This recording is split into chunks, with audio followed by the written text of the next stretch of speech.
লম্বা সময় নিয়ে মানে কি? আমরা কি এখন রাজত্ব হয়ে গেছি যে হাতে ধরা মানুষ দেশ চালাবে যতদিন তারা ক্ষমতায় থাকতে চায়? এই খেলা তো আমরা আগেও দেখেছি। 2011-এর সরকার একই কথা বলেছিল, তারা কতদিন টিকেছে?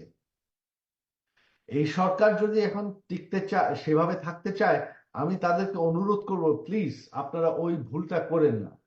এই চেষ্টা আগেও করা হয়েছে। আপনাদের পলিটিক্যাল ম্যান্ডেট নাই। আপনাদের এই বাস্তবতা মানতে হবে যে বাংলাদেশে দুটি বড় রাজনৈতিক দল আছে, আওয়ামী লীগ এবং বিএনপি। আমাদের সাপোর্টার আছে, সমর্থক আছে। মানুষের সাপোর্ট ছাড়া, মানুষের ভোট ছাড়া আপনারা ক্ষমতায় টিকতে পারবেন না। 111-এর সরকার চেষ্টা করেছিল যে তারা সংস্কার করবে, শেষমেশ কি হয়েছে? তারা কোনো কিছুই করতে পারেনি।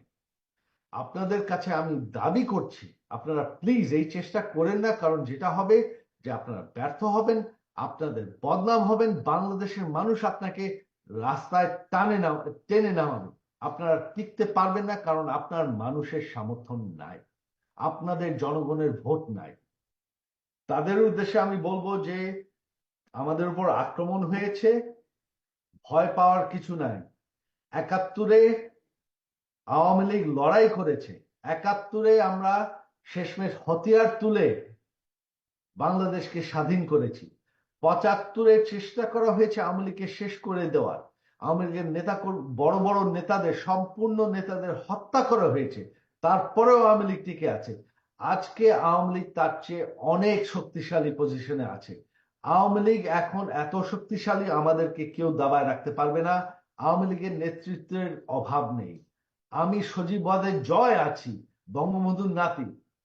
আমি আওয়ামী লীগের সাথে আছি। আওয়ামী লীগকে আমি ফের ক্ষমতায় আনবো। আজকে হোক, কালকে হোক, 4 বছর পর হোক, 5 বছর পরে হোক, আওয়ামী লীগ ফেরত ক্ষমতায় আসবেই আসবে। কারণ আওয়ামী লীগ হচ্ছে বাংলাদেশের সবচেয়ে বড় রাজনৈতিক দল। কেউ আমাদের ঠেকায় রাখতে পারবে না। অবশ্যই এই নির্বাচন যদি নিরপেক্ষ হয়, আর আমি চাই দ্রুত নির্বাচন, কারণ সংবিধানে আছে যে 90 দিনের মধ্যেই একটা সংসদ ডিসলভ করার 90 দিনের মধ্যে নির্বাচন করতে হবে। এর বাইরে কোনো উপায় নেই। এর বাইরে গেলেই মানে একটা অনির্বাচিত অংশ, অসংসদীয় সরকার, মানে আহ, যেটাকে বলা হয় ইল্লিগাল। তো আমার বিশ্বাস, গত 15 বছরের যে উন্নয়ন বাংলাদেশের মানুষ দেখেছে,